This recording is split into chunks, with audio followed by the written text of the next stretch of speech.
It doesn't matter what character I play, you're always your character's lawyer. You're their advocate. Dead Poets Society, directed by Peter Weir, starring, obviously, the great Robin Williams. I remember everything about that movie. Robin was a genius, meaning I never met anybody like him, remotely like him. He was a comic genius. Take 1, 2, 3, 4, 5, 6, 7, 8, 9, 10, 11, 12, 13, 14, 15, 16, 17. They'd all be different. Just endless. But, funnily enough, he wasn't really the master on set. Peter Weir was a great leader and showed all of us how to be serious about making art. And that doesn't mean like self-serious. We played around.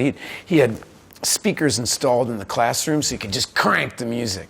I felt I was in the hands of a person who was a serious craftsman. It wasn't some airy-fairy like art thing. He was going to build a movie brick by brick. Todd Anderson was my character. It's an aspect of me that I've visited in other characters too. Somebody who has no self-confidence. And it was funny because I had wanted to play Neil, as the character who killed himself, this really outgoing guy, and I was a pretty gregarious young man, you know, so I thought that I was more right for that part. And Robert Sean Leonard, who played Neil, thought he was more right for Todd because he was a very shy and withdrawn person. And Peter had this beautiful notion, Peter Weir, that you always cast for the final color, meaning that at the end of the movie, my character needed to stand up on this desk and say, "Oh, Captain, my Captain," and he wanted to believe that. He said that you have to act the shy part, but so then when the truth comes out, your real self is revealed. "Captain, my Captain." Sit down, Mr. Anderson. You hear me? Something I've never forgotten, casting for the final color. After Dead Poets Society, I thought that's what making a movie was like, working with Robin Williams and Peter Weir. I had an amazing experience with these people, and that's what I thought making a movie was like. And I was continually disappointed after that, because it's not what making a movie like. Often it's business, often people are there for a paycheck. When things go right, it all seems very easy. And when things are difficult, then it's like, wow, you see how hard it is to make a good movie. Explorers, directed by Joe Dante, my first movie with River Phoenix. I learned a lot watching River's career. When he did My Own Private Idaho, it was an incredibly dangerous thing to do as a teen idol, to play a gay character. It's very common now, and it's one of the biggest things that's shifted from my generation to my sons, is people being comfortable talking about homosexuality. That was very verboten when River and I were 21. River was an artist. You know, he didn't think like that. He thought outside the box like that. His whole family, you know, were not ordinary thinkers. They were revolutionary thinkers. You know, they were the first vegetarians I'd ever met. I remember going to sleep over at his house, and I had these, you know, mushroom and avocado burgers, and I remember thinking, what is this? But they really opened my eyes, and River was a very beautiful person. And obviously, you learn that it's a dangerous road. Is the road of a teen celebrity, you know, or any kind of celebrity for that matter.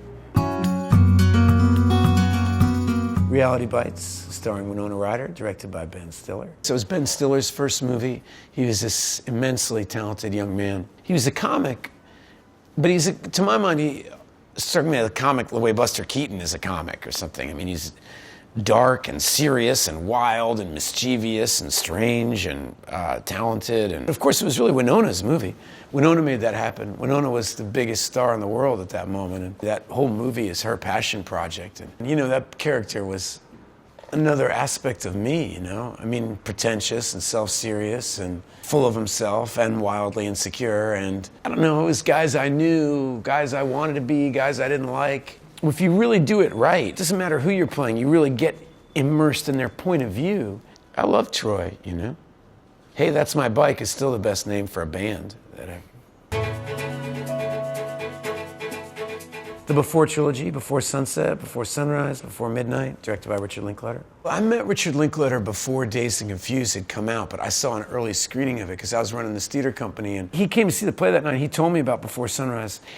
You know, he sent me the script. It's back, you know, before email and stuff, so we actually partied all night. I remember saying goodbye to him at like 4:10 in the morning, and then I woke up at noon, and there in my mailbox was a script. That's the way I remember it anyway. You know, with his handwriting on it. Hey, check this out. It was before sunrise, and I read it, and don't tell him, but it was a mess, frankly. But I knew I wanted to work with him, so I actually thought he was offering me the part, but he wasn't. I realized my agent's like, no, he wants you to audition. So I came in and auditioned a shit ton of times, and I finally got the part, and we started working on the movie. It was one of the best summers of my life. Summer in 1994 in Vienna with Julia Delpy, and all I remember is running lines. We just ran, epic lines in that movie, and we just had to spend every day memorizing and writing. And people think, the movie has the illusion of spontaneity.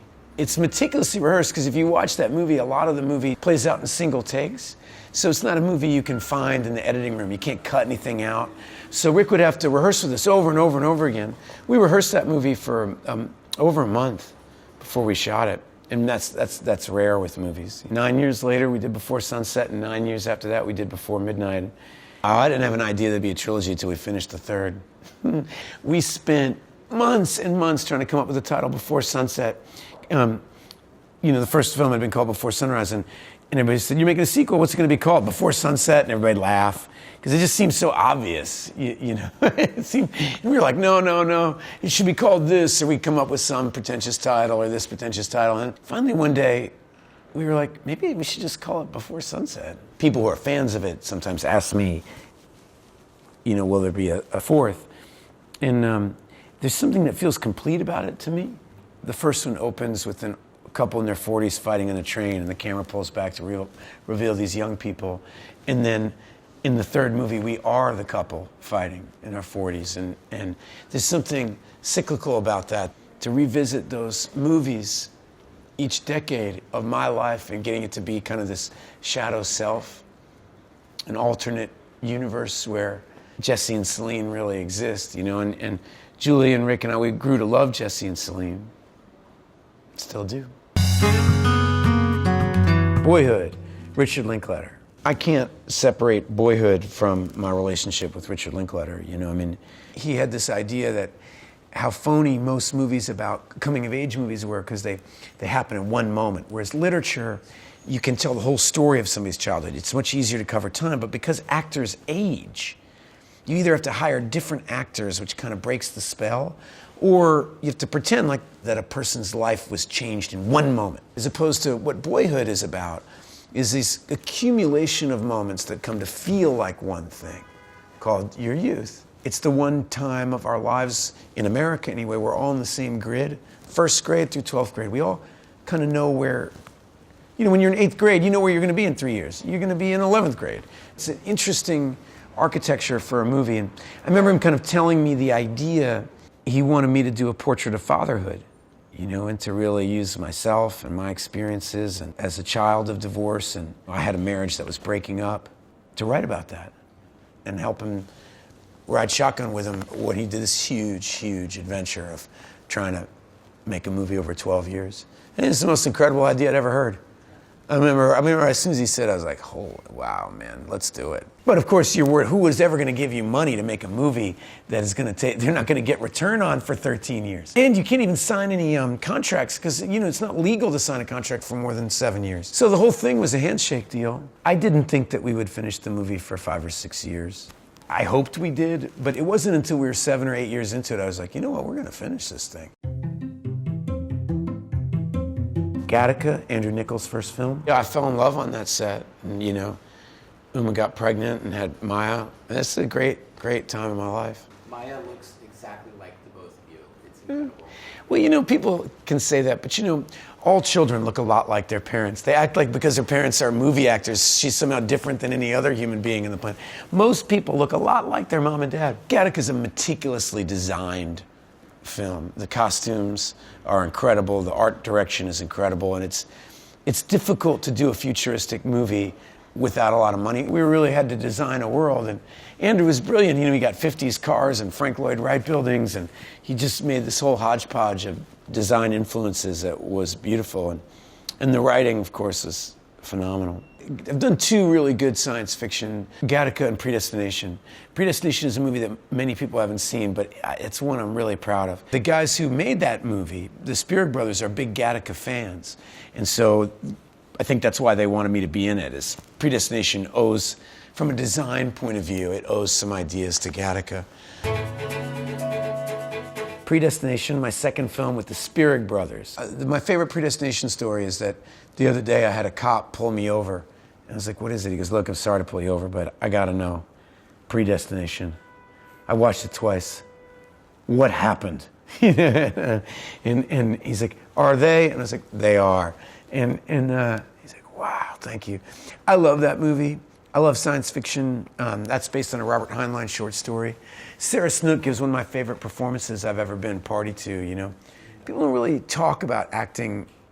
You know, if you make an indie movie, an art film, people talk about the acting, but when the acting disappears inside a genre film, it gets lost because people get, the movie works and you get lost in the world and you just believe the character. But Sarah Snook gives one, she plays a man, she plays a woman, she plays in between, she plays one of the, just an amazing performance that also serves a science fiction plot. Great Expectations, Alfonso Cuarón's first American movie.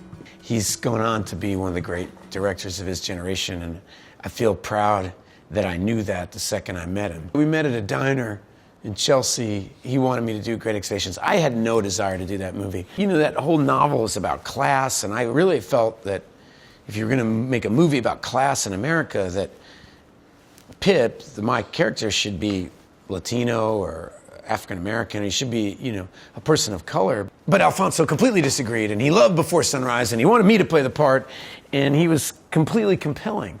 An amazing artist. Just the way he talked about movies was so exciting. De Niro is, you know, one of a handful of first ballot Hall of Famers that I've ever come in contact with. He's just one of the greatest people of my profession, and he was the top.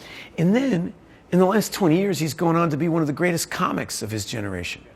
I just admire him so much, you know, and he's a no bullshit guy. I learned a lot working with him simply because I was still very young, and I was waiting for people to give me permission to do the work I wanted to do. Gwyneth and I were friends before that started, and we're kind of waiting for directors to give us permission to do great work. And De Niro just comes in and does it. You know, he's in charge of his own work. I learned a lot. Ultimately, like I said, they didn't really, Alfonso was trying to do something new with it. We all just goofed around trying to make a story that spoke to us. People like that movie now, and they liked it when it came out, but it came out a couple weeks after Titanic. And so nobody gave a shit about anything but Titanic for about 9 months after Titanic came out. Particularly Another Romance, you know, that didn't involve a giant ship sinking and the most incredible effects of all time, and Leo and Kate and James Cameron. So we were kind of lost in the, what do you call it, the aftershock of Titanic. Before the Devil Knows You're Dead, directed by Sidney Lumet. Sidney Lumet's last film, he was 83. Another, you know, I've worked with a handful of genuine card-carrying masters from the filmmaking department, but Sidney, I mean, I was being directed by a guy who directed Marlon Brando in one of his greatest performances in a black and white movie written by Tennessee Williams. And Henry Fonda's greatest part in 12 Angry Men, you know. Al Pacino, he directed Al Pacino in Serpico and Dog Day Afternoon. But it wasn't just like some doddering old dude. You know, he was on fire.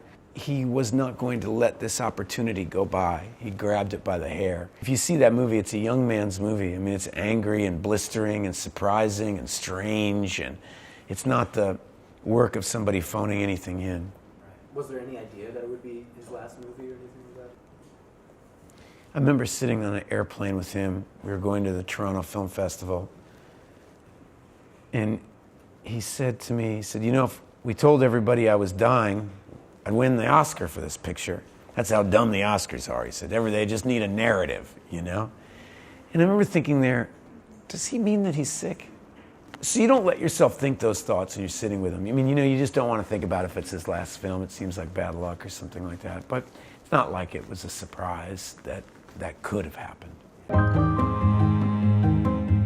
Hamlet, directed by Michael Amareda, written by a young, aspiring writer named William Shakespeare. Hamlet lends itself to reinterpretation more than, Dickens, I would say. And Michael Amareda had a brilliant idea.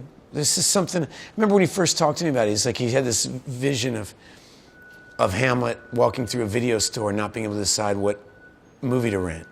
And that kind of represents an existential crisis. Now, funnily enough, they don't even have video stores anymore. But at that moment in 2000, now it'd be the equivalent of going online and getting lost. I felt lucky because I was I'd always had a dream of playing Hamlet young.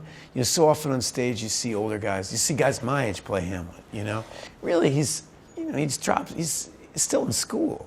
He's supposed to be a student, I always thought. And I was proud to be in my 20s and playing Hamlet. Training Day. Jake Hoyt was a great character, but he existed in relationship to Alonzo, I got to sit shotgun on one of the greatest actors of our time, creating one of his indelible portraits, as he worked on that. Getting to watch, we did ride-arounds with cops, and we saw some crazy things, and Antoine Fuqua is an amazing director, and he was young, and he had something to say. Denzel had something to say, and that script was ice hot. But I'd really gotten a lot of confidence. The first 10 years or so of my career, I'd say I might have had some talent, but I didn't have any confidence. You can't have real confidence without experience. You're kind of faking it when you start. Everybody is. You got to. And I was just starting to get confidence, enough confidence to act with Denzel and not, be a shrinking violet. Anything that I had learned from De Niro and stuff, went to another level with Denzel because it was just a much more all-encompassing experience. Magnificent Seven. Antoine said that he and Denzel were making Magnificent Seven. And I said, that means there's 6 other parts, dude, and I better be one of them. And there we were, all deciding to make a Hollywood Western. Antoine had every toy. We had Gatling guns and 100 horses and cranes. And it's the biggest budget movie I ever made. It was an event making that movie. It was 107 in the shade and raining. We'd spend the day on the horse. I'd be in this wool suit and I'd have to change my suit 4 times a day, just dripping in sweat. We had the best stunt team in the world. This guy, Jeff Dashenall, was old-fashioned. There's no computer tricks. These guys, they were out there. It was like the stuff of legend, these guys. I told Antoine, I was like, one day we're walking down the street, I was like, my character had this lame death, and I was like, I'm the sniper. I'd be up there. I should be in the church tower. I should get shot up there and fall down. And then I looked over, because Jeff was the lead stunt guy, and his son, Nick, was my stunt guy. And he goes, that means Nick's got to fall from that church. And I was like, oh, yeah, it does. Nick will do it, won't you, Nick? Hell yeah, Dad. And, and they did it. Beautiful, beautiful stunt. Maggie's Plan, written and directed by Rebecca Miller. It was wonderful to be directed by a woman. 95% of the movies I've done have been directed by men. It's just been I'm a symptom of my era. But Rebecca Miller is just fabulously dressed, funny, witty, smart, and, kind of all over the place, but then secretly brilliant. Greta Gerwig is, I'm working with some of the best women of my generation, Julianne Moore. I haven't been in very many comedies. And when I started acting, I really thought that's what I do. I remember when I started, my favorite actor, one of them was John Cusack and Warren Beatty. So Maggie's Plan was fun for me to channel my inner Warren Beatty. One of my favorite lines, I don't want you to fall in love with the pickle man. Something like that. I can't remember it exactly, but I liked working with Greta. She comes at acting from a similar vantage point than I do. And so does Julianne Moore, actually. We all, well, particularly both of them, they think like filmmakers. Julie really understands the way movies work and how storytelling works, the actual geometry and math of making a good movie and what an audience wants to see. She has a great awareness of that. Greta is a writer. I like being on set acting with people who write, like myself. I like people like me. First Reformed, written and directed by Paul Schrader. I had never worked with Paul before. Paul, for people that don't know, he wrote Taxi Driver. And when I got this script, I knew it was one of the best characters I'd ever been offered. He's a great writer. And great writers speak to their time and speak to their moment. And First Reformed, I think, speaks to right now in much the same way. When you think about movies and the history of movies, you don't really see very many movies that deal in a grown-up, serious way with your spiritual life. Most of us wonder why we're born and why we die, and wonder what we're doing here. What is it all for? Why do we go through all this? And there's a certain community of the world that spends their life thinking about this, which is the religious community. And you don't see very many of them in movies. If you do, it's like in The Exorcist or something, and they're bad guys, or they're comics. You don't see a serious portrait of somebody who's dedicated their life to some of the toughest questions. And Paul is smart enough and well-educated to write such a part. The movie, in a lot of ways, is like a scream. It's a roar from an old lion, who's kind of roaring at his own generation and roaring at young people. He's just asking questions. And I think that that's like one of the jobs of movies.